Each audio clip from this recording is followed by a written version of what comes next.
Deputy speaker महोदय, उन्होंने अपनी आँखों के सामने समाज का एक ढांचा रखा था और वे चाहते थे कि समाज की पुनर्रचना उस नए ढांचे के अनुसार की जाए।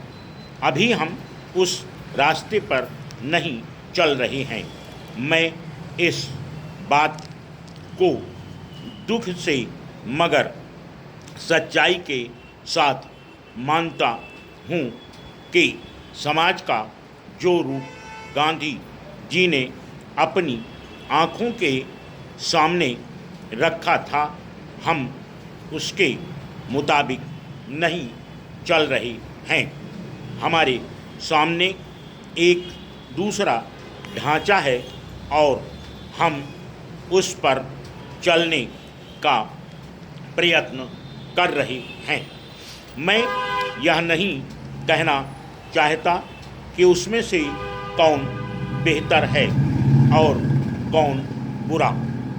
मैं तो इतना ही कह देना काफ़ी समझता हूँ कि हम जिस रास्ते पर चलकर आज आगे बढ़ना चाहते हैं, वह रास्ता वह नहीं जो हमें उस जगह पर ले जाए जहाँ गांधी जी हमको ले जाना चाहते थे।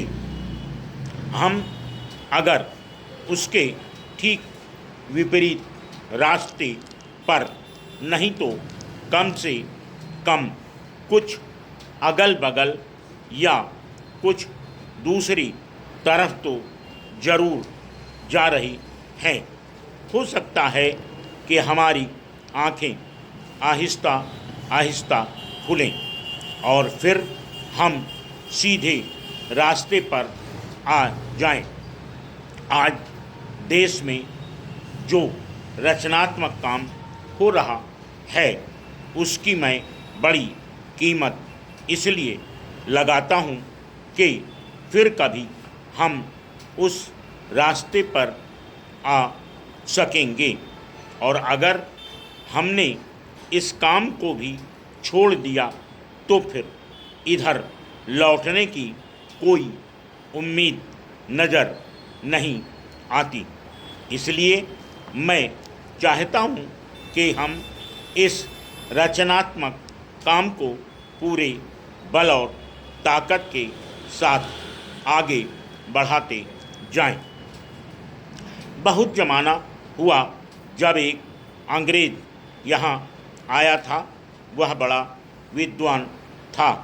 उनकी किताबें अब भी चल रही हैं। गांधी जी उस समय खादी और ग्रामोद्योग की बात चला रहे थे।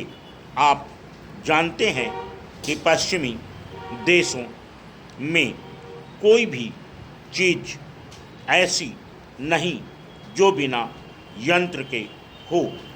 वहाँ सब काम मशीनों के द्वारा किए जाते हैं। यहाँ तक कि मेज़ पर खाना परोसने का काम भी खुद ब खुद हो जाता है और आदमी को लाकर रखने की खास ज़रूरत नहीं पड़ती। वहाँ के आदमी ने आकर यह देखा कि हमारे यहाँ के लोग घर में बैठे बैठे रुई का सूत बना लेते हैं। उस सूत से कपड़ा बुनते हैं और उसी से घर में कपड़ा भी सी लेते हैं। उसने यह भी देखा कि यहाँ के लोग इसी प्रकार खेती के काम में भी धान को कूट पीसकर चावल बना लेते हैं। रोटी और तरह तरह की चीज़ें घर में ही बना लेते हैं और खा लेते हैं। हमारी इन सब चीज़ों को देखकर उसने कहा कि हम इन चीज़ों को अपने यहाँ कायम रखें, अगर पूरी तरह से नहीं तो कम से कम नमूने के तौर पर तो कायम रखें ही। एक दिन आएगा जब दुनिया सब मशीनों को छोड़ फिर इसी चक्की का उपयोग करेगी और इसी चरखे पर सूत काटेगी। यह बात मैंने 25-30 बरस पहले की कही है। पिछले 2500 वर्षों में साइंस की तरक्की हुई है और पिछले 10-15 वर्षों में तो बहुत ही हुई है।